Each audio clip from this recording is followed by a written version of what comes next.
Demek burada bu universal lövhə sayılır.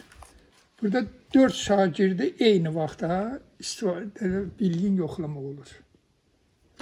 Sonra bunun elə ki, bu özü hərəkətlidir də bu lövhələr. Hərəkətin açan kimi artıq burada elektrik sxemləri bu lövhənin içərisində var. Burada televizordur, maqnitofondur, sonra nə bilim kadaskopdur, ledidir, kino aparatdır. Hamısı da yerləşib bir dəfəlik burada.